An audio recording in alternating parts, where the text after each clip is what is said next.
근데 우리가 아까 그 열강의 팽창 정책을 이야기하면서 이제 본격적으로 이 친구들이 아시아 지역으로 온다는 이야기지요. 그래서 그거를 직접 맞이하는 중국과 일본에서 그와 관련해서 개항이 일어나게 되고 근대화 운동이 벌어지게 됐다 하는 이야기입니다. 개항이라는 건요, 뭐 쉽게 말하면 항구를 열었다는 건데, 이 서양 애들이 아시아 쪽을 침략해 올 때 그냥 처음부터 막 군대 이끌고 막 오는 게 아니에요. 일단 처음에는 이 친구들도 산업혁명 이후에 뭐 남는 물건이라든가 연료라든가 원료 확보라든가 이런 거를 위해 가지고 먼저 장사를 하겠다고 접근을 하는 거죠. 그죠? 고식입니다. 그래서 1800년대 초반부터 해가지고 요 무역에 관한 이야기들이 많이 나오게 됩니다. 네, 그 결과 결국 우리가 이제 개항을 하게 되는데, 자, 먼저 죄송합니다. 자, 중국부터 먼저 이야기를 해보도록 하겠습니다. 자, 중국은요, 뭐 동아시아에 누가 뭐라 해도 초강대국이죠. 엄청나죠. 근데 이 친구들이 1800년대 들어와서 상태가 별로 안 좋아요. 예, 백령교도의 난이라고 그거를 진압한다고 뭐 돈은 돈대로 쓰고 막 그랬어요. 예, 그랬어요. 하여튼 뭐 그 와중에도 유럽 애들, 특히 영국이랑 무역을 꾸준히 하고 있었죠. 이거는 기본적으로 뭐 중국에서 원해서 한다라기보다는 당시 유럽 지역에서 이 중국 상품이 굉장히 인기가 있었습니다. 뭐 예를 들면 도자기라든가 차라든가 이런 것들이 굉장히 인기가 있었거든요. 자, 근데 중국에서는 이런 무역을 하는 데 있어 가지고 광동 무역 혹은 다른 말로 이제 공행무역이라고도 얘기하는데, 요 광둥 지방에 있는 상인에게 영국 상인들과 무역하는 독점권을 줬습니다. 그 상인을 갖다가 공행이라고 부르거든요. 그 나라에서 상인을 임명해서 야, 네가 영국하고 장사해라고 한 거예요. 그럼 그거의 문제는 뭘까 이거지요. 영국 애들이 중국 가서 차를 살라고 하면은 그 공행한테만 사야 돼요. 그러니까 그 공행 그 친구가 아무리 비싼 가격을 불러도 내가 이게 진짜 갖고 싶다면 사야 되는 거야. 보통은 비싸면 됐어요, 딴 데 가서 살게요 이러고 가면 되는데 그게 안 된다는 거죠. 그러면서 이 영국의 무역 적자가 자꾸 늘어나고 있는 상황이었어요. 그러니까 이제 영국에서 중국 청나라에 바라는 건 이겁니다. 야, 우리 개항하자. 영국의 개항 요구. 항구를 더 열어서 우리 좀 자유무역 이런 것 좀 해보지 않을래? 라고 이야기를 한 거죠. 근데 중국에서, 청나라에서는 그럴 생각이 있어요? 없어요? 1도 없다는 게 문제입니다. 오히려 청나라에서는 이야기합니다. 청나라 황제가 이런 얘기를 해요. 야, 우리가 뭐 니들 영국하고 장사해가 우리한테 뭐 좋은 거 있는 거겠나? 없어. 왜? 우리 중국에는 없는 게 없거든. 아니, 우리나라에 없는 게 없는데 우리가 뭐가 아쉬워가지고 너한테 장사하면서 너희 요구 다 들어줘야 되고 이런 게 말이 안 된다 이거죠. 그 실제로 중국에는 없는 게 없기도 했어요. 그러니까 이제 청나라에서 거부를 하게 되고, 영국의 입장에서는 문제인 거지. 왜? 자꾸 돈이 중국으로 빠져나가니까.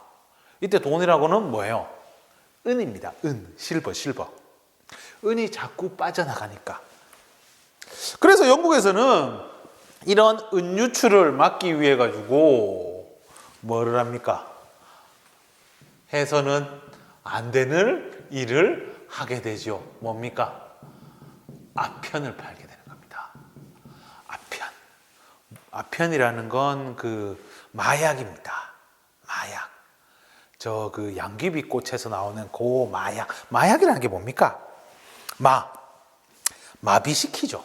마비시킵니다. 뇌를 마비시켜가지고 아니 그거 하면 되게 막 기분 좋아지고 그래요.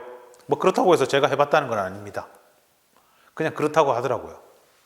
그지? 근데 이게 위험한 게 뭐예요? 잠깐 그래 기분 좋고 치우면 상관없는데 이게 뭐가 있어요? 중독이에요. 중독되지. 중독되지. 그래서 영국이 아편 무역을 시작하면서 중국, 특히 이 광동 지방을 중심으로 해가지고 이 아편 중독자들, 마약 중독자들이 막 돌아다니기 시작해요. 마약을 하기 위해 딸을 팔아먹고, 그런 아주 엉망진창의 일이 벌어지게 됩니다. 이 좀 나빴어요. 이건 좀 나빴어요. 그래서 그 결과 중독도 중독이고 뭡니까? 청나라에 이제 은유출이 심각해지게 된 거죠. 청나라에서 이제 반대로 은이 빠져나갑니다. 머리 아파요. 왜? 청나라에서는 당시에 세금을 은으로 걷고 있었거든요. 이 머리 아파진 거야. 그래서 칼을 빼들은 거지. 어떻게? 사람 보내가지고 이 아편을 갖다가 어떻게 했습니까?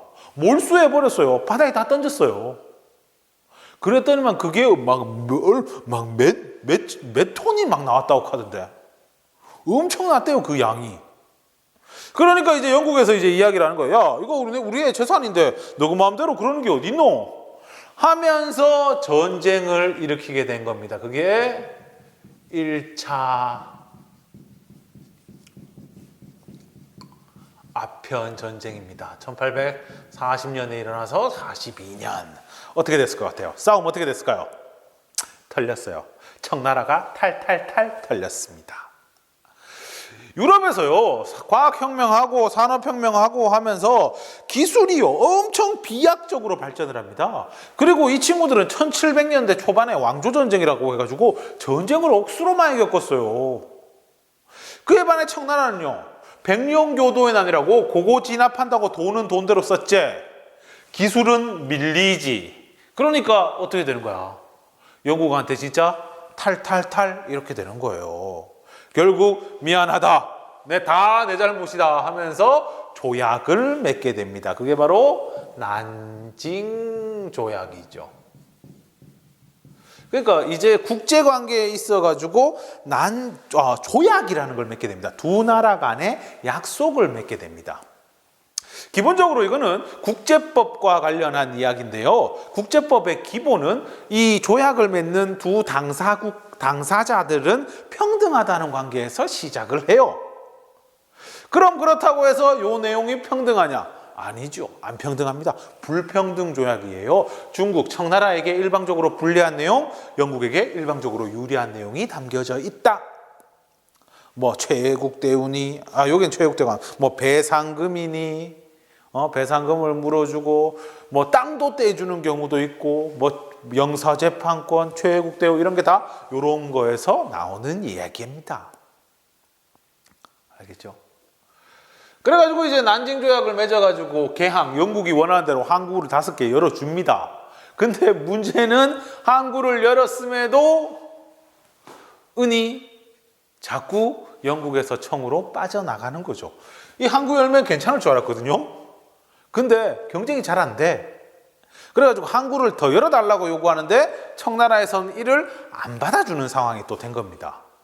그래서 영국에서는 어떻게 에로호 사건이라고 청나라에서 에로호라는 배에, 그 배가 뭐 영국 국적이었나, 그 영국 국적배인가 그랬나 봐요. 거기에서 뭐 해적을 잡는데 영국 국기를 뭐 내렸나? 이거를 가지고 국기를 모독했네, 어쩌네 저쩌네 하면서 다시 전쟁을 일으킨 거죠. 이거를 2차 아편 전쟁이라고 하는데 사실 이거는 아편하고는 전혀 상관이 없어요. 네, 마약하고는 상관없다 하는 얘기예요. 그래가지고 여기에도 또 탈탈탈탈 털리게 되고 결국 뭐 텐진 조약, 베이징 조약을 맺게 되었다. 막대한 배상금 또 물어줬고요. 역시 불평등 조약입니다. 알겠죠? 이런 조약들이 전부 뭐 불평등 조약이에요. 네, 위에도 적어놓을까요? 불평등 조약. 요 결과가 개항인 거고 뭐 배상금도 있고요. 뭐 영사재판권,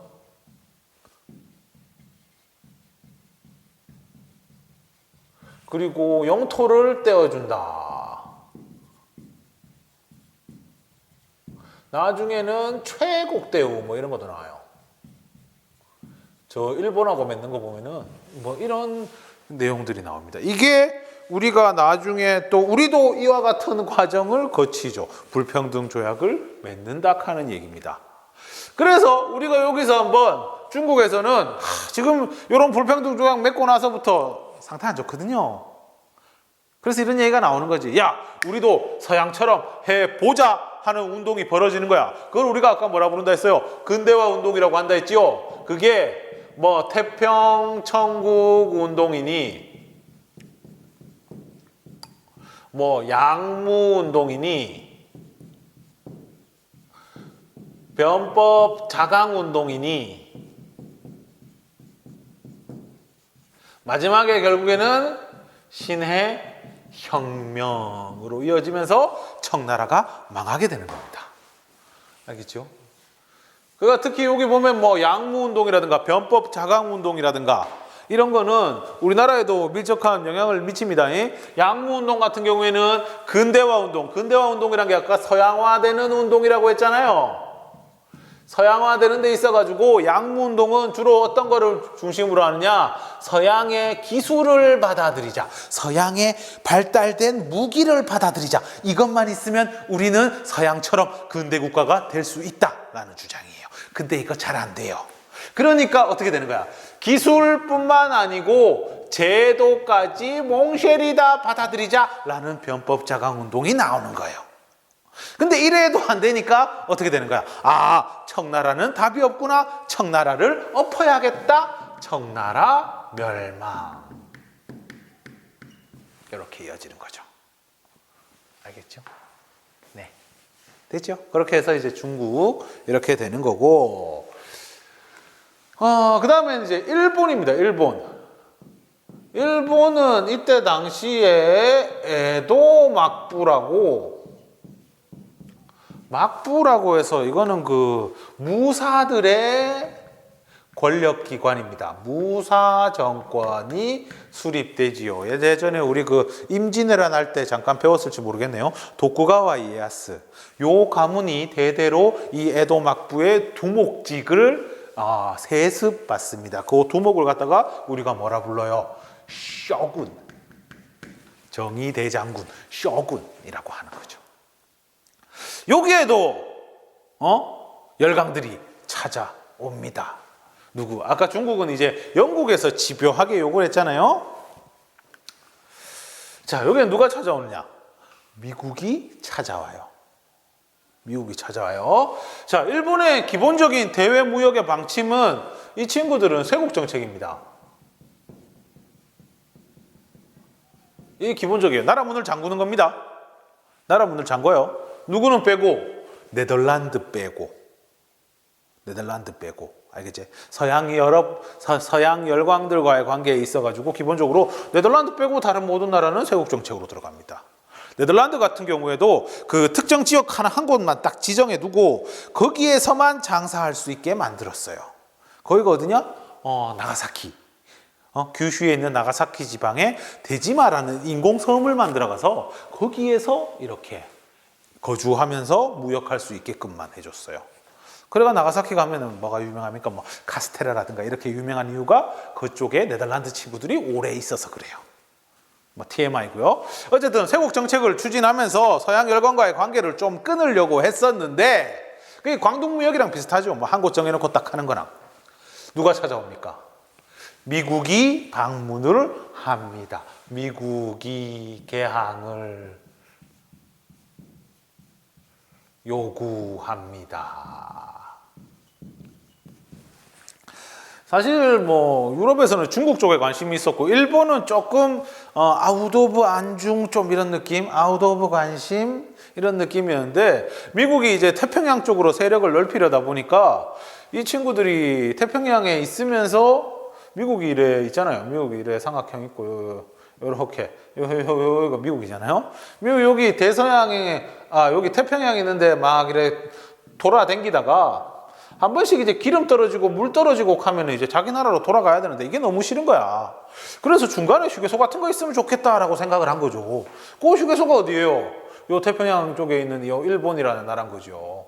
그래서 여기에 관심을 가지게 됩니다. 미국에 페리 제독이라는 사람이 방문을 했어요. 그래가지고 일본에서는 이걸 갖다가 뭐 흑선이다, 까만 배다. 그 이때 배 같은 경우는 이제 증기관을 사용한 배거든요.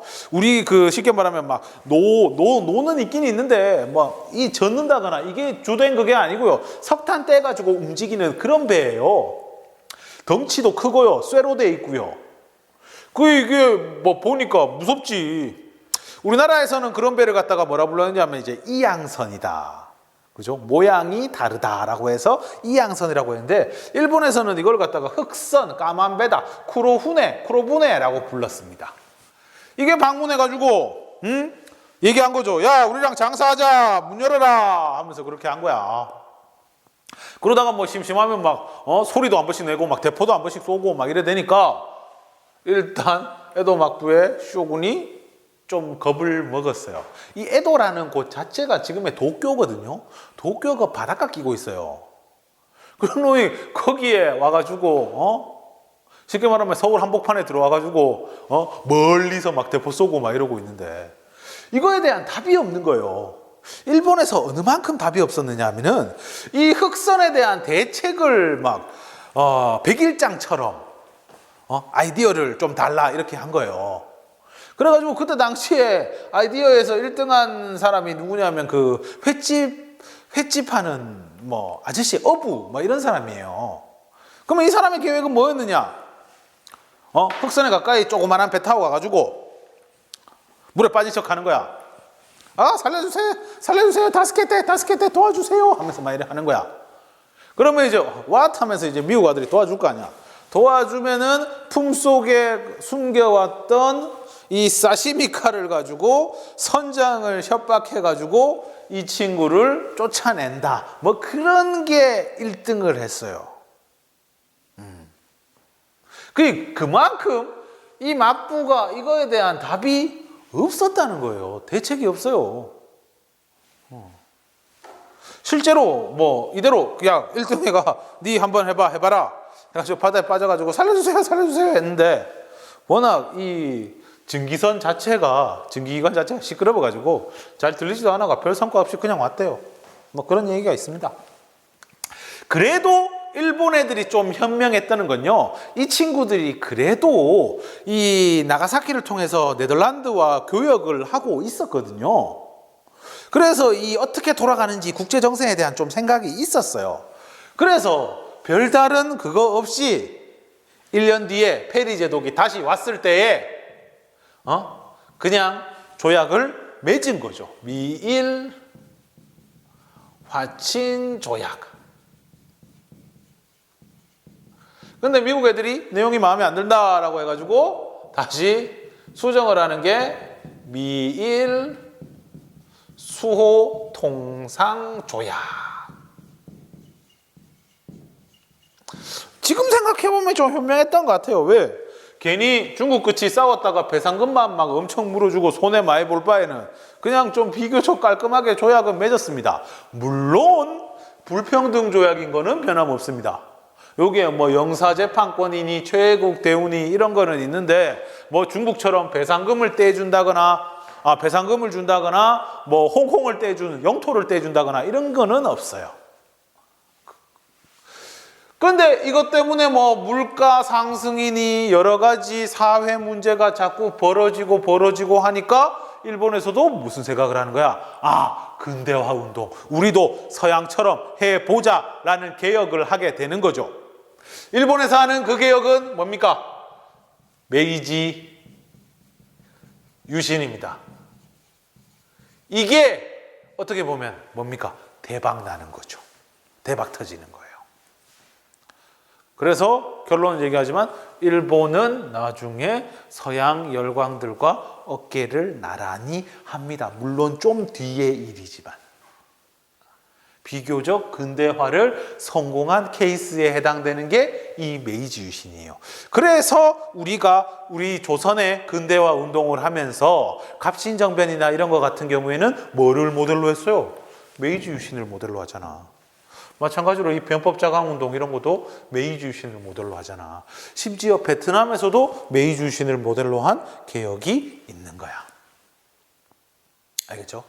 자, 그래서 이번 시간에 중국과 일본의 어떤 개항과 근대화 운동을 배웠습니다. 이제 다음에는 누구 차례일까요? 우리 차례겠지요. 다음엔 우리 차례입니다. 우리는 과연 어떻게 대응할 것인가, 대응했을 것인가. 다음 시간에 뵙도록 하겠습니다. 네. 보고, 첫 강의인데 한번 보고요. 아직 얼굴도 안 봤잖아요. 그죠? 서로 얼굴도 안 봤으니까 마음 편하게 얘기하세요. 피드백 할 거 하고, 쌤 이거 좀 부족합니다. 이거 좀 보충 설명해 주십시오. 이거 좀 설명이 부실한 것 같습니다. 다 얘기해 주세요. 네. 나도 얼굴도 안 봤으니까 최대한 성심성의껏 하도록 하겠습니다. 그리고 좋아요, 댓글, 구독 꼭 해주세요. 알겠죠? 좋아요, 댓글, 구독 꼭 남겨주세요. 안녕.